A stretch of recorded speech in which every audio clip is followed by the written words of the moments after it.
I have preached many sermons in my life, and I have never given a report like this. And yet, it is a very exciting thing to be able to do. And I hope that by the end, and I want you to understand my purpose as I do this, this is something we have been part of for a number of years now. But I hope that after you look at what we have had the opportunity to do, Ryan and I recently, that you can feel even more of a part of this and realize what we can do more in the future. Now, Cape Town, South Africa is a study in contrasts. Cape Town, South Africa lies in the Western Cape region, which is down at the, if this was on, it would help, which is on the continent of Africa, of course. You go down, though, all the way just about to the bottom here, on just to the western side at the bottom, and that's where Cape Town is on Africa, just north of the Cape of Good Hope. Now, South Africa itself, as a nation, okay, you take out Lesotho and Swaziland, South Africa, here at the bottom, is about 1.5 to 1.75 times the size of Texas. And it's about twice as large in population. I think sometimes when we look on a map of Africa, we do not appreciate how large this is. Now, to compare this, it is about the same from Cape Town here, the bottom, all the way up to Victoria Falls, which is up here.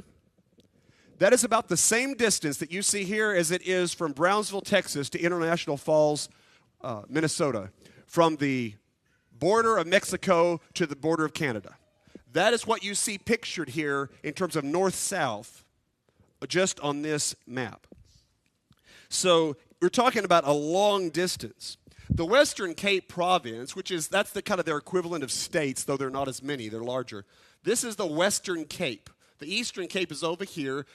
Now you go up here to Pretoria, Johannesburg. This is the larger area just by a little bit than Cape Town. But this is that large area, and in this area, there are 7 million people.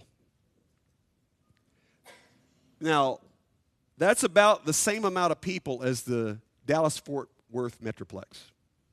That's how many people we're talking in this one area. However, more than half of that, meaning around 4 million of those 7 million, live just here. This is essentially Cape Town with its metropolis area.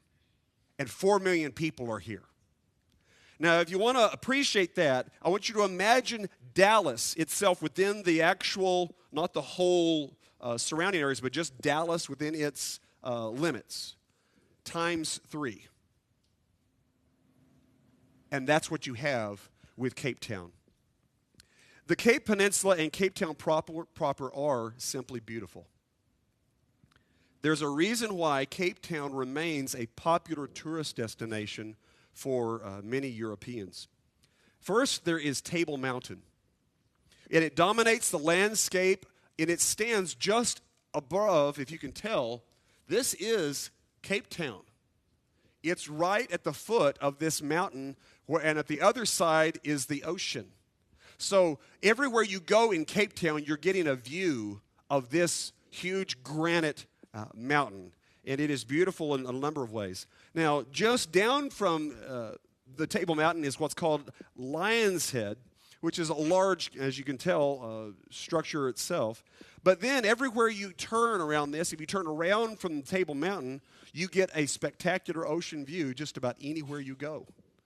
And there are many, as you travel around that whole peninsula, you're going to be seeing a lot of ocean. And therefore, every time you turn around a corner, you're getting a different view and a different look at what Table Mountain is. And then you just drive a little bit further south, and you get on this Ocean View Drive, you go down to Cape Point, and you may have heard and read in schools about the Cape of Good Hope. It's not that far, and we visited there as well to get a lay of the land and to see what is there. So it's not that far removed from this edge of the continent.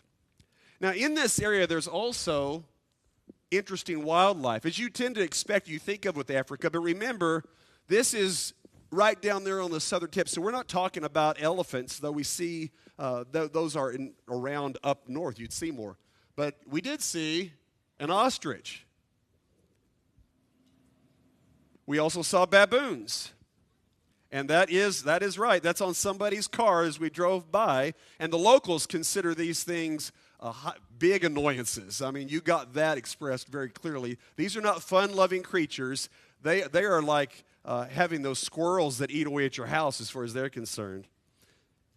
And sometime you need to have Rowan explain and hear his baboon story because it is good. We also went down, and there's an area called the Boulders in which you find a penguin colony. And that is what reminds you of how close to Antarctica you actually are while you're there.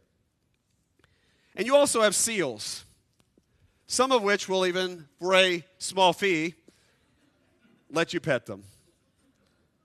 Now, Cape Town itself is a modern cosmopolitan city, meaning that it is large, it is bustling, there's a lot of business there, and that there are people from a lot of nations that come in and out. And you see that as you go there because of the tourist nature of it and its origin as being a major area that was a colony of Britain. You get that feel. There's a thriving downtown area that you can see right on the ocean. There's this really pretty waterfront area, and if you want a place to eat, Ryan and I will tell you exactly where to go. We returned there, I think, we went there 3 times to eat at this one restaurant. If you want to talk about that, that's the place to go. They have a modern sports stadium where they have hosted World Cup soccer. And notice again, this is right at the heart of Cape Town in the waterfront area. And they have oceanfront property. This was just down, I believe, south of Cape Town itself. And it makes you think of California. This is, when you see that ought to look very much similar to what you see. And it looks like that. As you make that drive, it reminds you of reminded me a little bit of San Diego. There's also a reason why tourists and cruises treat Cape Town as a destination city. It really has that feel to it, if any of you all have done that. And so there were a couple of cruise liners there in harbor while we were there. But there's also another side to Cape Town, especially as you move away from the downtown area and go to the other side of Table Mountain to the north and a little bit to the east. This you're seeing is the major portion of Cape Town, which it itself is about 500,000 people in that limited area. But as you move out, as more people came in, that kind of situation changed. Because it also has the projects. And this is an example, and there's several around there to let you know of kind of what they have. They do have all of this area, and they're very similar, but this is their form of a project, and they can't really build them fast enough for various reasons. But they also have Shantytown. Now, if you look carefully at this picture, you'll see something. These are homes that are put together out of tin and aluminum, out of thrown away portions, mainly by refugees that have come in. But if you look carefully at this that they just threw up, there's something different about all of them. For example, right here, and right here, and right here, and here, and here, and here, and here, and here, and here, and here. Almost all of them have satellite dishes. It is one of the most amazing contrasts in a place you will ever see. Some of these people, actually a lot of them, could live in the government housing and the projects, but choose not to because there, while it'd be a nicer accommodation, the only requirement was paying the utilities, and they didn't want to have that. But they have their satellite. But this has led to another problem, the combination of the people coming in, and that is people simply dumping their trash on the side of the road or into a river, despite being provided trash bags. And they will clean up this area, and it doesn't take that long at all. And this was one of the ways into Guguletu area. So one of the reasons why is the influx of people in the last 15 years, they have grown probably in this area by 2 million, I think is what's estimated. And a lot of these are refugees coming to South Africa from northern Africa. And They're coming down because Cape Town is such a better situation than what they have. But of course, they often are bringing in some of their old practices of how they did things, and they're not adjusting. And it's also overwhelming the infrastructure, as we'll see in a minute. The one way in which that really is affecting them right now, if you've been keeping up with the news, is the water crisis in Cape Town. And Cape Town is in the midst of something that they're calling perhaps the first modern water crisis in history, in which a major modern city is on the verge of running out of water to provide for the people. Now, there are two reasons for this problem. One is they've had trouble keeping up their infrastructure. They have a major reservoir. It is down, I believe, just below 33% capacity right now. They're talking about, the big word here, it was plastered everywhere, was 0 day. When we arrived, 0 day was, I believe, around April 20th, and it has been pushed back into May now, based upon their water restrictions, which we were fortunate enough to be able to observe as we were there. The water restrictions were 50 liters of water per person per day. And to appreciate how much that is, let's just say not much. It's about 12 to 13 gallons, 12 and a half gallons. Now, think about your hot water heater and how much it holds, and how quickly you will run out of hot water sometimes. You are allowed for one person 12 and a half gallons for the entire day, which means you will use we used a lot of hand sanitizer. We learned how to take 90-second showers or less, and we restricted ourselves in every way possible. And we were not doing anything that they were not doing by requirement. And matter of fact, they governed it so that we needed to give proof of our being there with Ron and Sandra so that they could explain to the government the additional water usage as little as we were using. So it's a major problem. There also is a problem with government there that has led to part of this, of not taking care of it and providing it. So anyway, it was a challenge, and I haven't even told you the worst bit, but you can ask Ryan about it. I'm sure he can explain that a little bit more. We were also reminded many times while we were there of the past history of South Africa and its impact on the present, and that includes in the church. And so if you're not very familiar with the past, I can only give you a few ideas, which I attempted to do this morning. Many people have forgotten that South Africa was an apartheid state until 1994. Now, the best way, I think, to describe to you what apartheid was is it was all the worst of the Jim Crow laws that we had and segregation.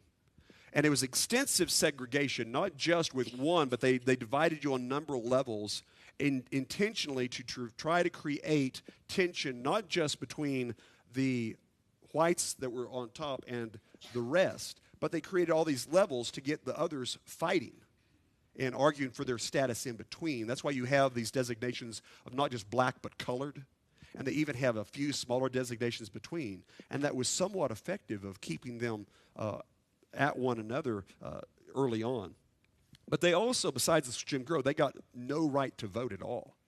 Rowan first was able to vote after that in 1994, and to give you an idea. And despite the fact that a major difference here is you need to almost flip the population in terms of its size. So whereas here we'd say that the blacks have always had around 10 to 12%, and there, that was really closer to what whites are. I think right now in South Africa, you have about 15% white, and yet for most of their years, they were the ones in control entirely.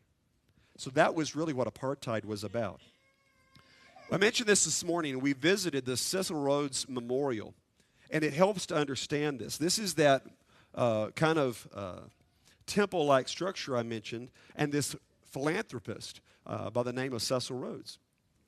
But he also represents the oppression of colonialism and apartheid because, and that's why you see, by the way, that this monument's been defaced. And you cannot tell it very well right here, but there's been blood has been thrown at this in a number of ways to signify the cost. And you wonder, well, why would they do that? Well, because of how he got his money in the first place, which was slave trading.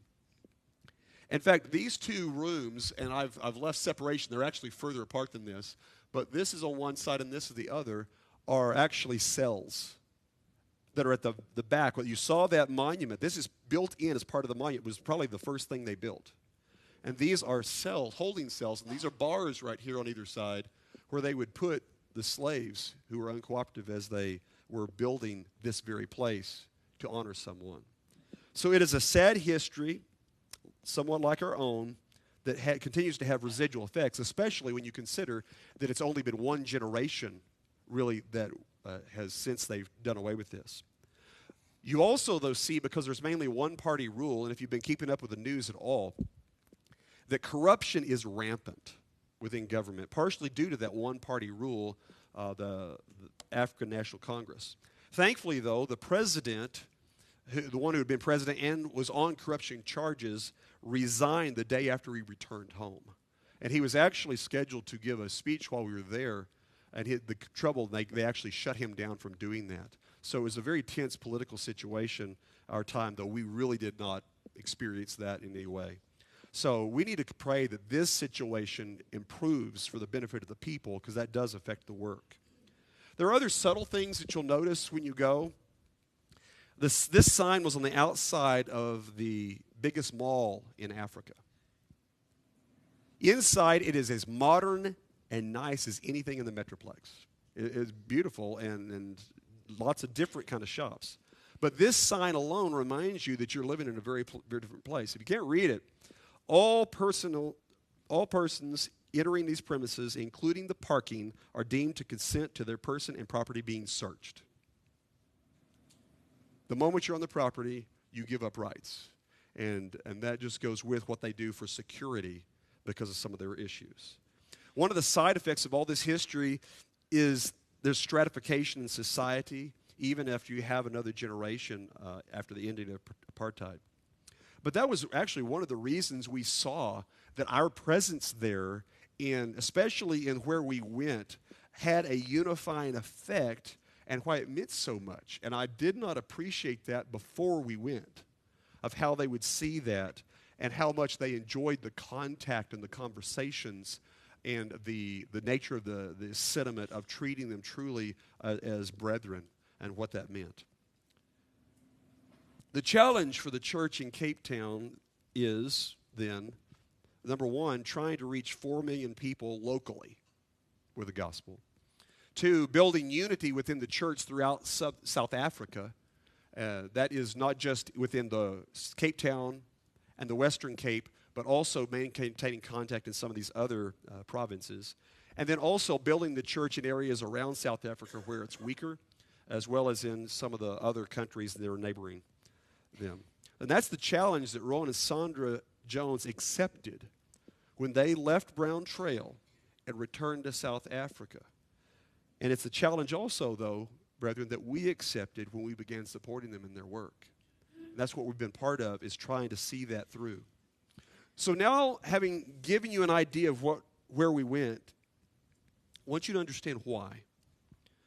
When the elders and I began discussing this trip originally, we developed just a few goals. It was very limited of what we were trying to accomplish. First of all, we wanted to encourage Rowan and Sandra. Second of all, we wanted to preach and teach as the opportunities were there, and honestly, we got far more of those than we anticipated when we began. Third, we wanted to provide a face to the brethren in South Africa. That is, we've been supporting them, and they'd heard of us for years.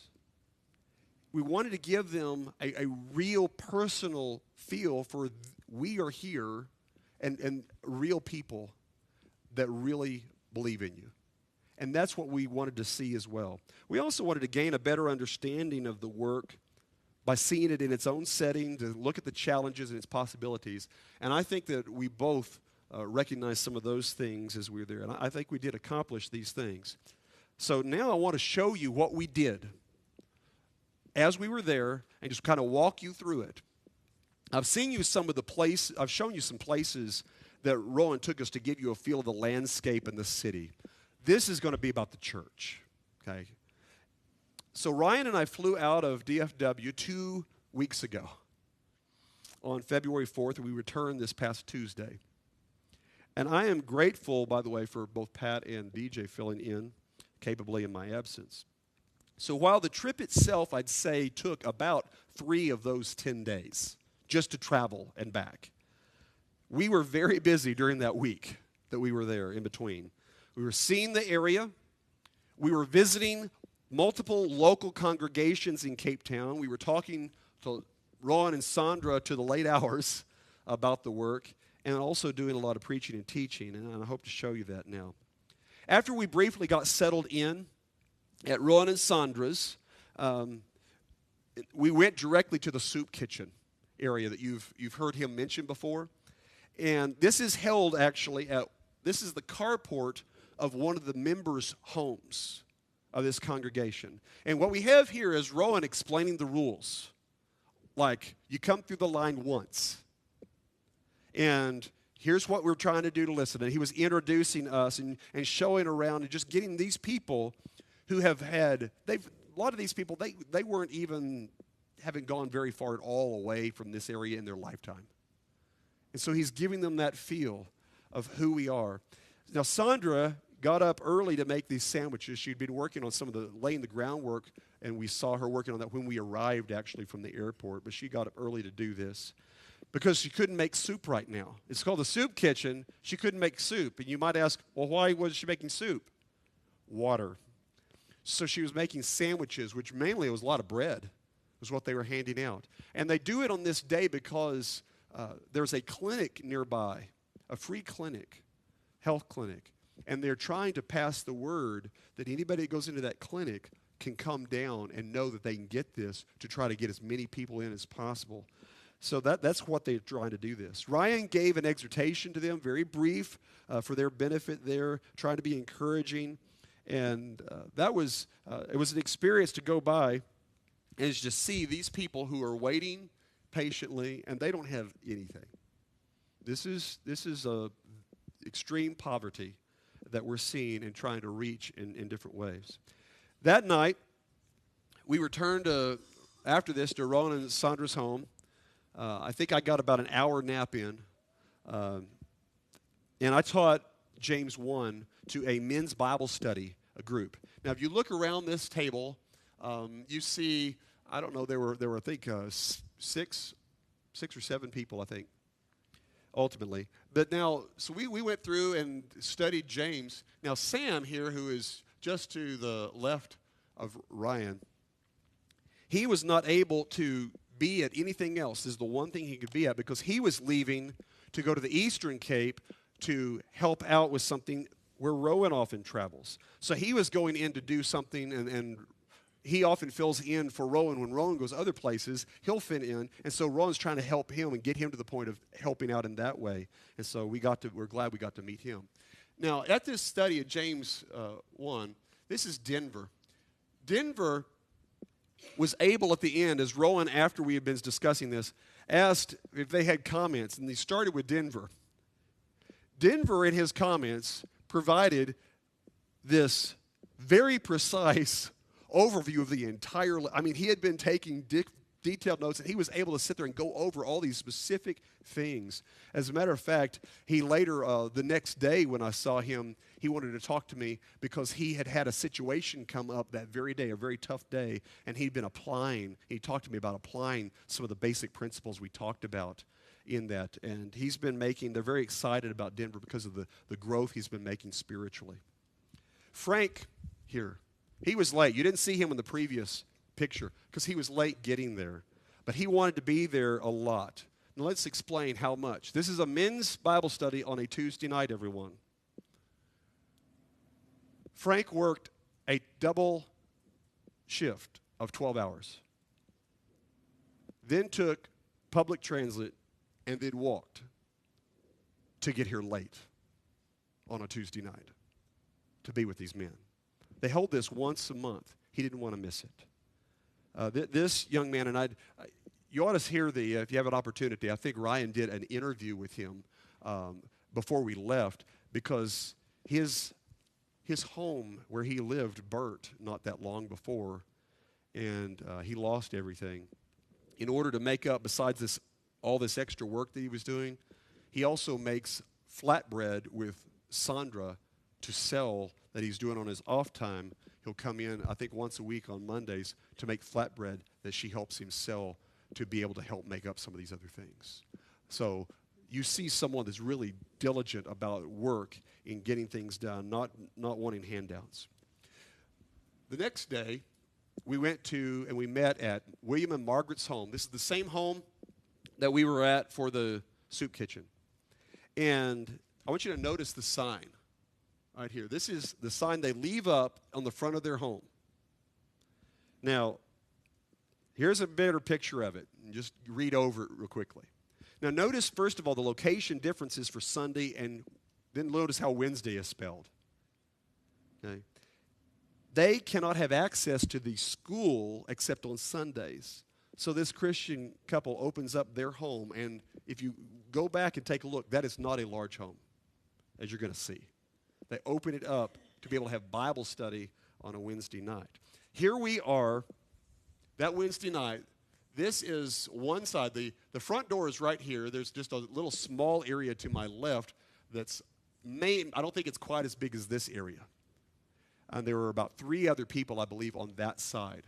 And so I am teaching Ephesians 4, emphasizing the importance of unity and integrity in life to achieve it and how we have to work together. And so here we are. And that's a small group. Now, to appreciate it, we took a picture afterwards. This was, I'd say everyone, only you might notice someone's missing.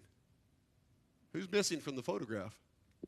Sandra's missing. Sandra and actually another one of the ladies is missing because they were teaching class in the backyard. And when I say backyard, there's not much space in that backyard. The back area behind the house, they were teaching somewhere between 15 and 20 kids, many of whom are not in families that have an association with the church. These are neighborhood kids that they're trying to bring in and teach. Okay, so this is evangelistic as well as edifying for the members. And one of the members also is not pictured, Desmond Vanderpool, who is a photographer, and took this picture, and he gave me a copy to have that I copied for your benefit. The next morning, now we're up to Thursday, we are at the Central Church of Christ building where I'm teaching a ladies' class that Sandra usually leads.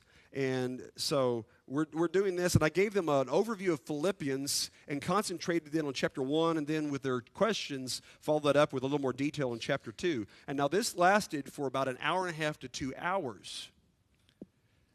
Sandra wanted me to go until 5. We started at around, 10:30. She wanted me to go to 5, but Rowan wanted to eat lunch.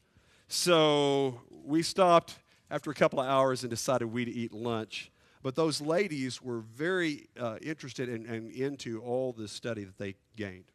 Thursday night, that evening, we began what was the focus of my preparation, at least, of new material I had to get ready, which was the Cape Bible School you may have heard Rowan mention. Now, one of the first things that Rowan did when he returned to Cape Town was establish the Cape Bible School.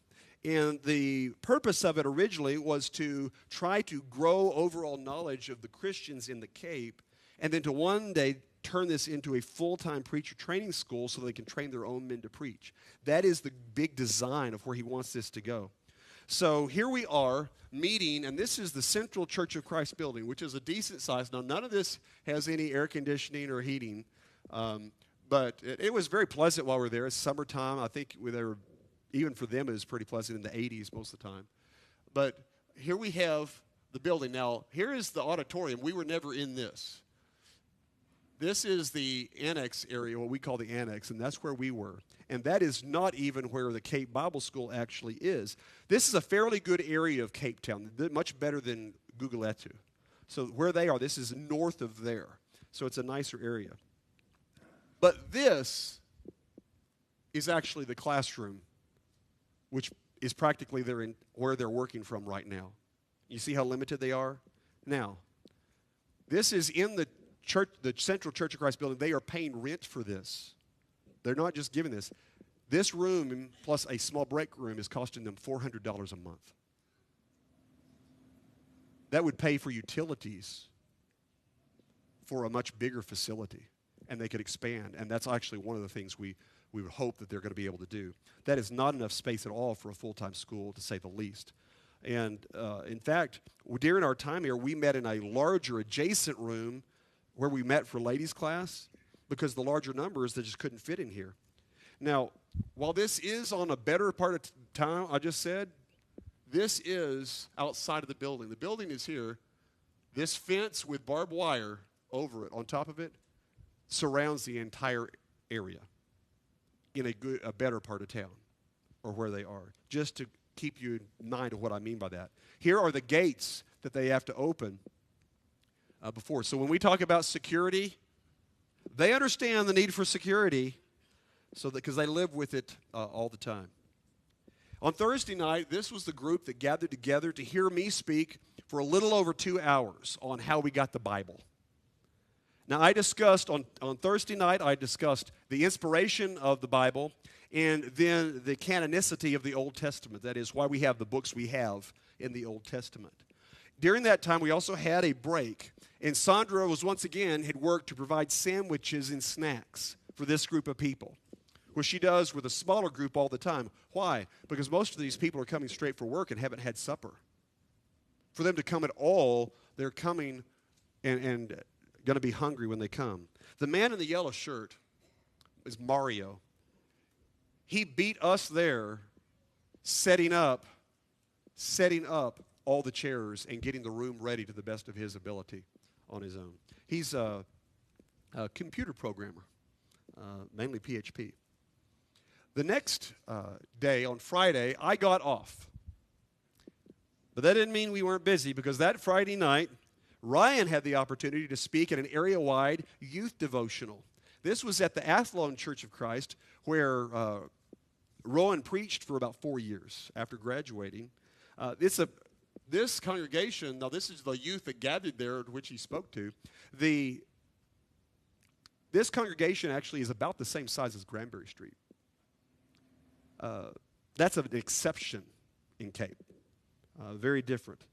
But they hosted this, and that was a good experience. It took them a while to relax, I think, the kids, as Ryan was helping them see that spiritual problems are the same no matter where you are. And he emphasized that, talking about the works of the flesh and the fruit of the Spirit. And so I know that was good for them. Next morning, we get up, and we're going to spend now 3 hours, 9 to 12, returning to the school, and I completed my class on how we got the Bible. And this time, now, I'm covering a lot more. But you'll notice there are not as many people there. Now, it's still a good number, but Saturday is a work day in South Africa. Most people don't have it off. You have to get away to have it off, so that makes it harder. And so even then, they couldn't fit into their normal space that they had. So in just over that 3 hours, I covered then the canonicity of the New Testament, while we have the books we have in the New Testament, the transmission of the text, history of from being written to them being copied, and where we ultimately have it in a book form, an introduction to textual criticism, everyone's favorite, and then the history of the English Bible, going from Wycliffe all the way up to modern times, to give them how we got each one of those. And then I took time to explain the translation process. And that was a lot of information to give. And I'm sure it felt like a whole lot of information to take in. But after I was done with that, Rowan stopped it, and then he asked for questions. He let people go. I think maybe 2 people left. Everyone else stayed, and I answered questions for about another hour for what they wanted on that, and very specific questions about our topic. So that was Saturday. The next morning we get up, and it's Sunday, and we're going to Guguletu, which is where Rowan is most of the time when he's not traveling. Now, the Guguletu congregation meets for Sunday morning worship in one room, right here, in one room of this elementary school in one of the poorest neighborhoods in Cape Town. And one of the things you notice quickly about Cape Bible School, about Guguletu and others, is that they own little, and therefore they have to be completely mobile. They have to be able to take everything with them in, and then change the setup, take everything out, and then redo the setup. And that's what you saw in this poor, run-down little elementary school as we meet in a classroom. That means then that as they take these in, they're taking care of everything. So they have to get in there. Nothing's ready. So the time that they spend just getting everything ready and then preparing to leave is intensive. It's just one of those hassles. There's a hassle to everything because of just the fact of the location. Now, this is Margaret. She is William and Margaret's home is where they meet.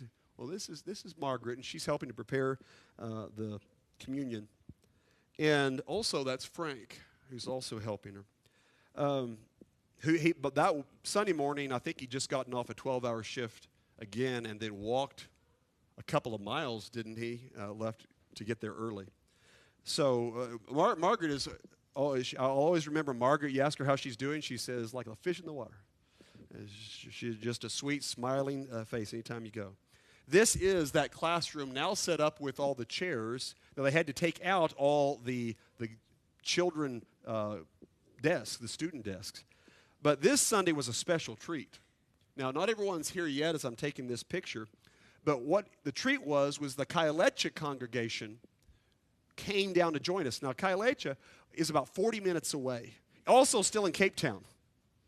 So it's still in Cape Town, but because of roads and everything, it takes about 40 minutes difference. And they came to worship with us there at Guguletu. Guguletu had traveled, I think, the month before or so, maybe in December, and now they were reciprocating and they were coming back. So we waited a bit longer to begin, since not everyone has cars. As a matter of fact, when you get into these areas, that's one of the things you need to understand. Why do you need in Cape Town all these different congregations? Because a bunch of these people don't have cars. They're walking or being transported using public transport just to get, and they don't have much money to pay for that public transport, to get to where they are within this neighborhood. And so we're talking about, as I mentioned, all these different names, and I think when Rowan's here, he just says these, we don't realize a lot of these are just within Cape Town and different areas.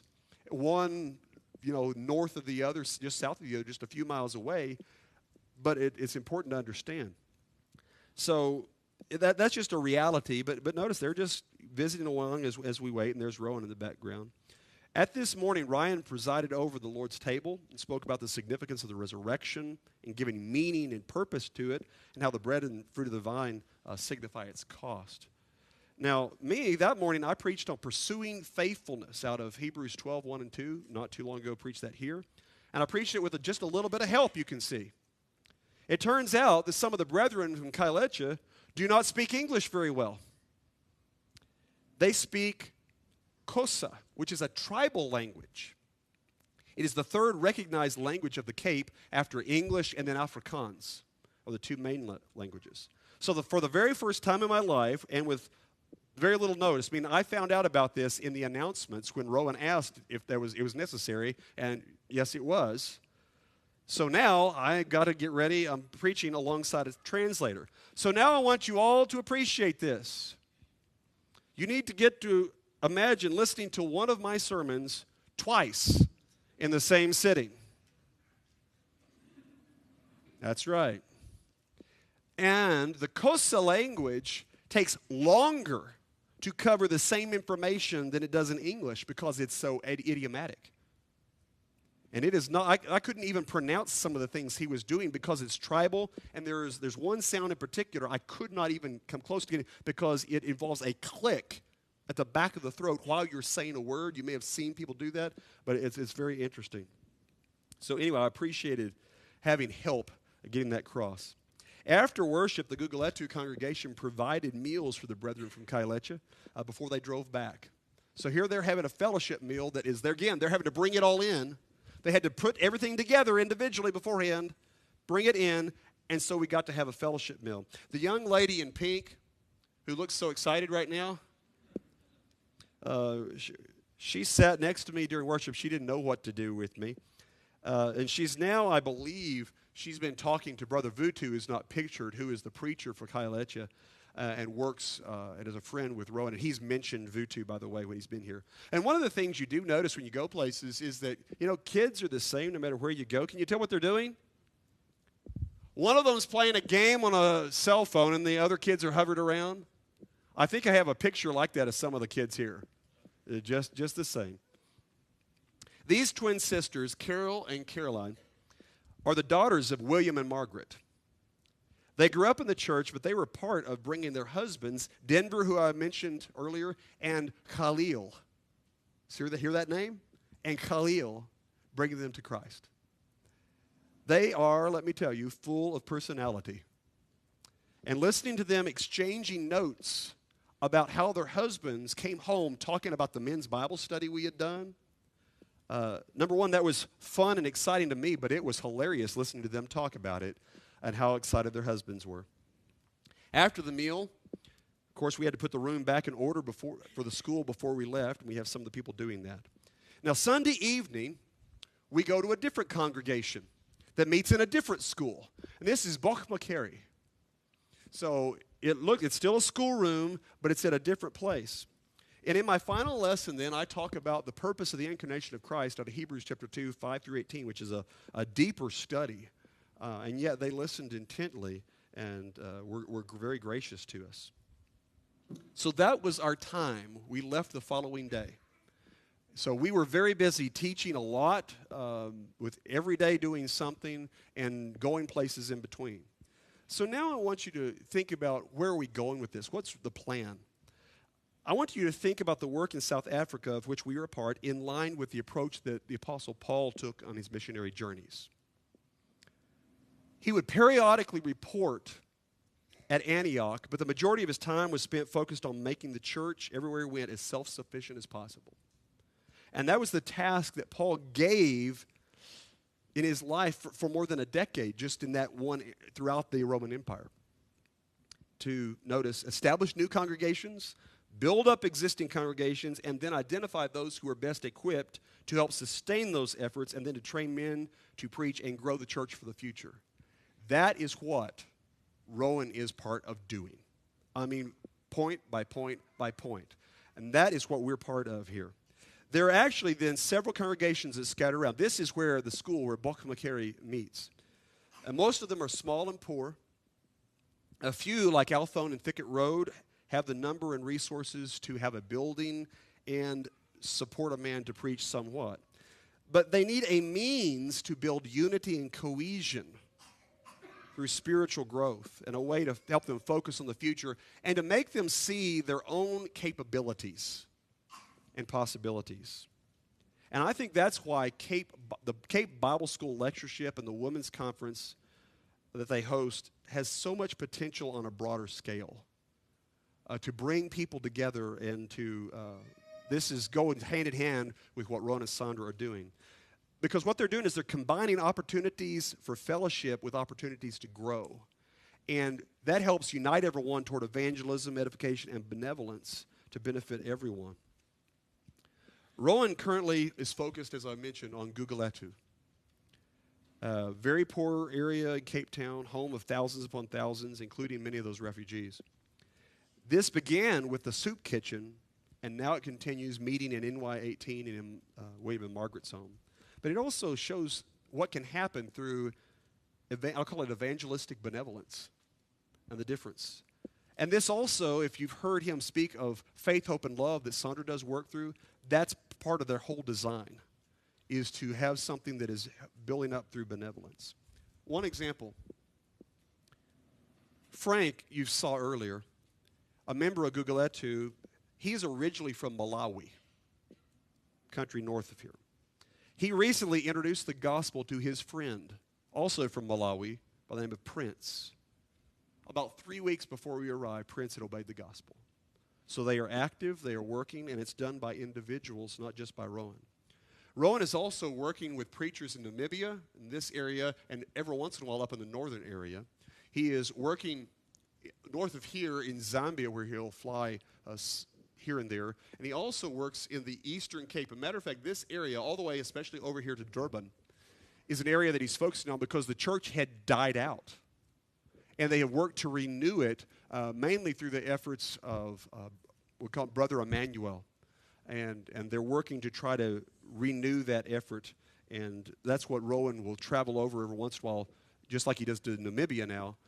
He'll travel over to the Eastern Cape to be able to help there. So a major focus has been on that Eastern Cape, and again, I mentioned that's where Sam was going while we were there. All of these efforts are designed to strengthen weak areas and then support those who don't get a whole lot of encouragement otherwise. The work at Cape Bible School has all kinds of potential. It does. It functions right now as a part-time program to build knowledge, especially those who want to preach or learn, but I'm convinced it could do a lot more. Right now, Rowan is exploring options and looking for a place to convert it into a full-time program. We recognize that needs space. Current facilities don't allow it. This property is right across the street from where they're now meeting. He had looked at another property, and that was sold out from under him not long ago. So now he's looking right here as a possibility of where they could buy and build according to what they want. They've been looking at it. Of course, funding is a problem here. And that might be the best option. But the thing is this facility could have a greater purpose because it can do more. They want to be able to have a housing for the students because of transportation issues, a place for the school itself for the classrooms, and then also ultimately, as a secondary part, have an outreach area that does faith, hope, and love and is reaching out to the children in that area as evangelistic. So the training of preachers in South Africa falls into 3 categories, and I think each one has its own problems. Many preachers in South Africa are drafted rather than trained. Now, what I mean by that is they are learning on the job and just trying to stay one step ahead of the congregations with which they work. Preacher leaves, and they turn and said, "Ryan, would you preach for us?" That's what is one way in which they have a lot of that going on, and therefore is all based upon what they can do from themselves in their own study. So that limits them when they're also trying to do the work simultaneously. 2, some preachers have attended a South African training program. They do have them. But most of these have either doctrinal weaknesses or a weakened curriculum because of their tie-in to government because of the money situation. And that's a real problem because of how South Africa is structured, and therefore they don't learn as much as they otherwise could. A third group of South African preachers were trained at schools like Rowan was in the United States. The problem is many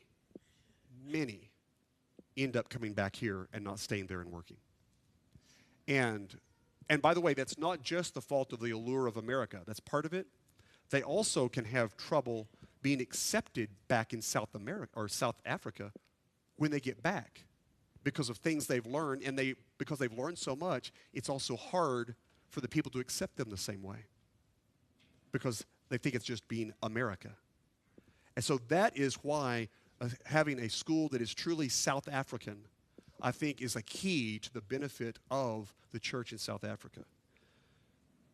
I think that would help a lot of these problems, and of course, it's a problem of financial support and cooperative effort to secure that facility would be necessary.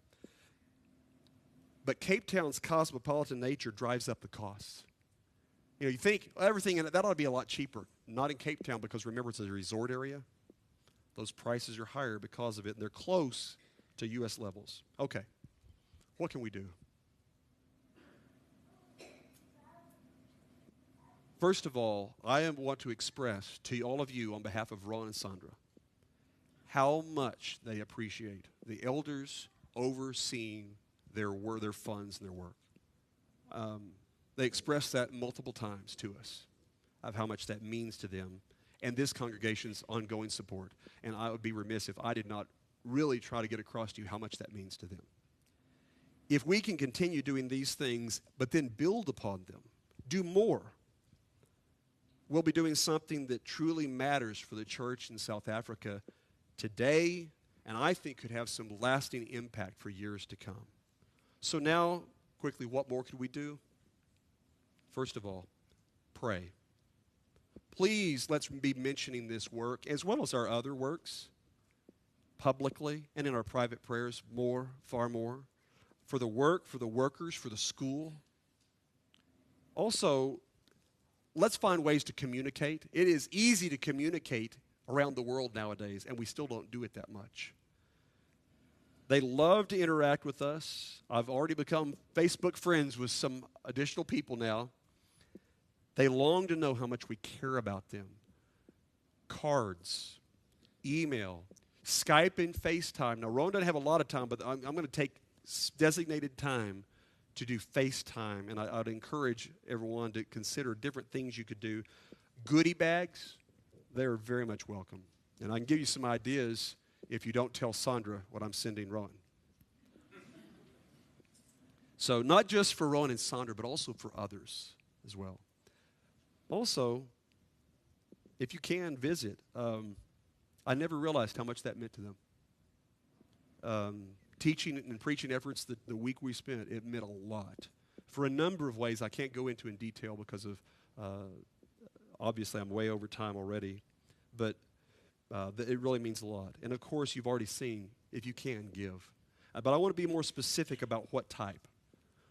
It could be you could give one-time support toward that new school facility that would make a full-time school possible. 2, ongoing support toward current facility costs, because I mentioned it's costing them $400 a month for that room right now, and that's coming out of their general fund or any money that comes in for the school. That's what they're putting it toward first. And that could just be to provide ongoing support for the expenses that they incur, and I'm going to explain that to you second. Specifically, travel expenses. We mentioned how much Rowan travels up to Namibia. Now, Namibia, that is somewhere between, it could be a 10 to 17-hour trip, depending upon where he's going. Same is true of going to the Eastern Cape. Remember, you say, well, why? It doesn't look like that far. Travel from El Paso to Texarkana, and you pay for the gas. He's traveling that far or more. Now, take a close look at this sign. Now, Rowan's vehicle is a diesel that we helped to get him. So he gets the cheaper cost at $13.13. Now, before you panic, understand that this price is given in rand, which is the South African currency. Now, right now, the rand is equal to about 1/12 of a dollar. So that means then, that's good news. It means that we have just over a dollar for what we have cost here. That's the good news. The bad news is that this is given not in gallons, but in liters. And since it takes about 4 liters to make 1 gallon, then the equivalent cost for Rowan and Sandra to pay for fuel right now is about $4.25 a gallon. So all those miles that are being traveled, it's at that rate. So you're paying that as you drive across to Namibia or to the Eastern Cape. And that's important for us to remember in the nature of these costs, that things are not cheap in South Africa. And by the way, their taxes are high too. Periodic support is also important, if only to make trips like this possible. To say, okay, I can't give up, but a one-time thing to support a trip that's teaching trip, to support this school, that has value on its own, okay, just to make it. And we tried to do this as economically as we possibly could. It still took money, and I appreciate the elders supplying that for us. I hope we can commit to a long-term. We've been with them for several years. This has potential for very long-term, generational kind of support. It's worthy of that, I'm convinced. It also gives them a lot of security. You know, when you're on support, and Pat's been there, when you're on support, you're always looking around the corner when everyone's going to drop you. When we can commit long-term to them, it gives them a sense of security, just that we'll be there even if others won't, that they really emotionally could use. And they are and probably will be looking for someone to help raise some of these funds in America in different places, and we're going to try to help them with that. So we need that commitment. We need to find them help if we can and work with them. I'll tell you, brethren, this was a real blessing. It was a blessing to us, and we're thankful we were able to go. We had the opportunity to see for ourselves the work. We saw the needs. We also saw the potential for the church in South Africa. And we had the privilege of representing all of you to our brethren there, and we took that very seriously. And I'm very grateful for that. In fact, I'd say that was a theme that we saw time and time again throughout our time there. Thankfulness. This was made on a beach, not a Christian, young man who did this on a beach. There's more to the artwork that he provided. This is how he tries to make a living. Just as people pass by, if you appreciate the work, to give him a little bit, which we did. Some of the people did not have much materially, but they were thankful for what they had. We saw smiles of gratitude with small gestures of kindness all the time. That's how it should be.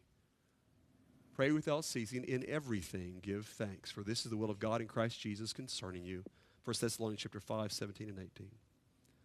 On the other side of the doorway, from where I was teaching at William and Margaret's, right behind me in Guguletu, in Margaret's kitchen was this sign. "O Lord, you have given me so much. Please give me one thing more, a grateful heart." In the kitchen, in a tiny home, in an extremely poor neighborhood of a country with all kinds of problems. But we're thankful too.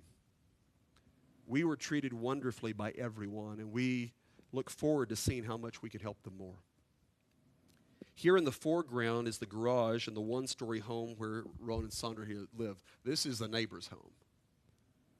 Notice the gate, but these bars, and that is actually a bar for their, it functions about the same way as we use a screen door, is a gated door. And we were just learning how to work all the locks in the security system when we had to come home, right? They took care of us every moment we were there and fed us like we were kings. It was outstanding. Brethren, we have the privilege of being part of some great things in South Africa, as well as other places. I do not want to leave them out. But we need to do better to share not only our money, but our time. And most of all, our heart with them. Not everyone has a lot of money to give. Not everyone can go to South Africa personally. Not everyone can teach and preach. I know that. But we can all do something. And I hope we'll spend some more time, each one of us, considering what that something is. We should identify with these efforts, because their purpose is our purpose. Saving as many souls as possible by appealing to the same plan that God has given for everyone. To see what God has done in Jesus Christ, died on the cross for our sins and raising him from the dead. And given us the gospel message that if we respond and follow his will, trust his way, Hebrews 11 verse 6, and are willing to change our lives to please him, Acts 17 verse 30, and make that acknowledgement that we need him, Matthew 10, 32 and 33.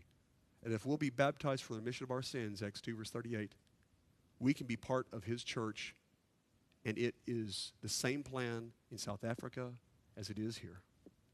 And it puts you into the same church in South Africa as it does here. Because it doesn't know those kind of boundaries. And we need to appreciate that more. Are you part of that kind of people? Are you part of the New Testament church?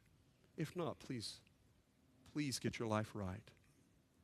Find forgiveness the way God has offered it. And do what it takes so that you might become one and work in the kingdom. If you're a Christian, but you found yourself lacking in faith, maybe not being motivated enough to work, or maybe letting your attitude get the best of you, I hope that you'll change and realize how much potential you have too. If you're subject to the invitation, won't you please come while we stand and sing?